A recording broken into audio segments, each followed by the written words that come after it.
امریکی حمایت یافتہ امدادی مرکز پر بھوکے متاثرین کا ایک اور قتل عام، صہیونی فوجی کی فائرنگ سے بچوں سمیت 57 فلسطینی شہید، 350 سے زائد زخمی۔ 24 گھنٹوں میں حملوں کے دوران شہداء کی تعداد 120 ہو گئی۔ حماس کی کارروائی میں ایک صہیونی فوجی ہلاک۔ غزہ انتظامیہ کا کہنا ہے کہ صہیونی فوج بھوک کی پالیسی برقرار رکھنے کے لیے جان بوجھ کر امدادی مراکز پر قتل عام کر رہی ہے۔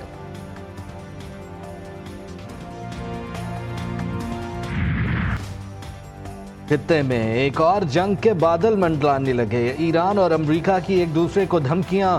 امریکی سینٹرل کمانڈ کے سربراہ جنرل مائیکل ایرک کوریلا نے دھمکی دی، کہا جوہری مذاکرات ناکام رہے تو امریکہ ایران پر حملے کے لیے تیار ہے۔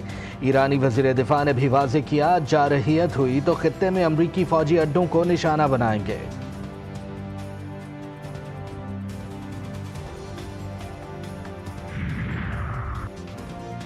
ڈونلڈ ٹرمپ اور ایلان مسک کی لفظی جنگ کے بعد تعلقات میں بہتری آنے لگی۔ ایلان مسک نے کہا، مجھے اپنے کچھ بیانات پر افسوس ہے، اندازہ نہیں تھا معاملات اس حد تک چلے جائیں گے۔ ایلان مسک اور ڈونلڈ ٹرمپ کے درمیان ٹیکس بل کے بعد حالات خراب ہوئے تھے۔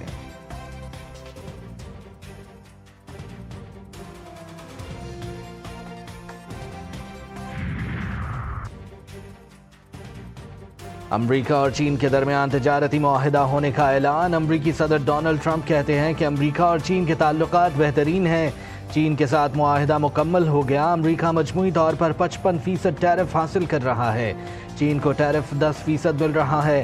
اب میری اور چینی صدر کی حتمی منظوری ہوگی۔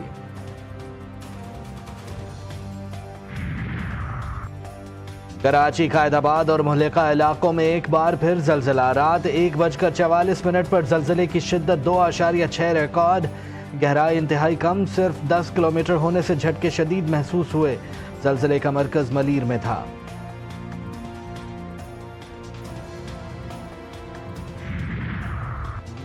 کراچی کے مختلف علاقوں میں رات گئے سرچ آپریشن۔ ناظم آباد کے مختلف علاقوں کی ناکہ بندی، غربی میں بھی پولیس کا منشیات فروشوں کے خلاف گرینڈ آپریشن میں لیڈیز پولیس نے بھی شرکت کی۔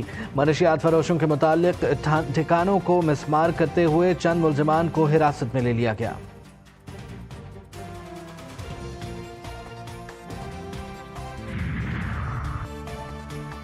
وزیر اعظم شہباز شریف آج متحدہ عرب امارات کا سرکاری دورہ کریں گے۔ اعلیٰ سطح کا وفد ساتھ ہوگا۔ دورے کے دوران اماراتی قیادت سے اعلیٰ سطح کی ملاقاتیں ہوں گی۔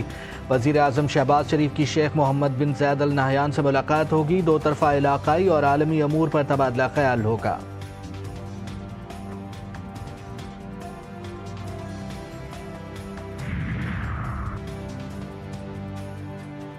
اسپیکر چیئرمین سینٹ کی تنخواہوں میں بے تحاشا اضافہ مالی فحاشی کے زمرے میں آتا ہے۔ وزیر دفاع خواجہ آصف اپنی ہی حکومت پر پھٹ پڑے۔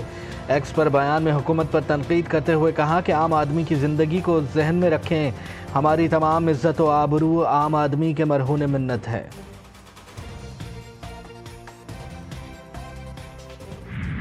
اسٹیٹ منسٹرز ویدر اس پارلیمنٹیرینز، ان کی سیلریز کو کب ایڈجسٹ کیا گیا تھا، یہ ضرور دیکھ لیجئے کیونکہ میں آپ کو کیبنٹ منسٹرز کا تو حلفاً یہ بیان کر سکتا ہوں کہ the last time it happened was 2016 میں، آج 2025 ہے۔ اگر یہ ہوتا رہتا تو پھر یہ ایک دم والی بات نہ ہوتی۔ یہ ایک دم والی بات اس وقت ہوتی ہے جب 9 سال سے کچھ چیز نہ ہوئی۔ تنخواہ 2.5 لاکھ سے بڑھ کر 21.5 لاکھ کیوں ہوئی؟ وزیر خزانہ نے چیئرمین سینٹ اور اسپیکر کی تنخواہ بڑھانے کی وجہ بتا دی۔ کہا 2016 میں کابینہ کے وزراء کی تنخواہ بڑھائی گئی تھی، اگر ہر سال تنخواہ بڑھتی رہتی تو ایک دم بڑھنے والی بات نہ ہوتی۔ سیلری کلاس کی بات ہوئی ہے، اتنی ہم ریلیف دے سکیں ہم دے دیں۔ جہاں تک تنخواہوں اور پینشنز کا تعلق ہے، جیسے ڈائریکٹ لنکیج ود انفلیشن، جو ویدر سیلری اور pension has to be benchmark with inflation, یہ کوئی پاکستان کا رول نہیں ہے، ساری دنیا میں اس میں ایسے ہی بینچ مارک ہوتا ہے کہ انفلیشن کے ساتھ اس کو لنک کیا جاتا ہے۔ بجٹ میں عام آدمی پر بوجھ نہیں ڈالا، تنخواہ دار طبقے کو جتنا ریلیف دے سکتے تھے دیا۔ ٹیکس ریلیف مالیاتی گنجائش کے مطابق ہوتا ہے، ہر چیز قرض لے کر رہے ہیں، ہم مالی گنجائش کے حساب سے ہی آگے جا سکتے ہیں۔ ٹیکسز کے نفاذ کے لیے قانون سازی نہ ہونے پر منی بجٹ لایا جا سکتا ہے۔ وفاقی وزیر خزانہ کا منی بجٹ لانے کا عندیہ۔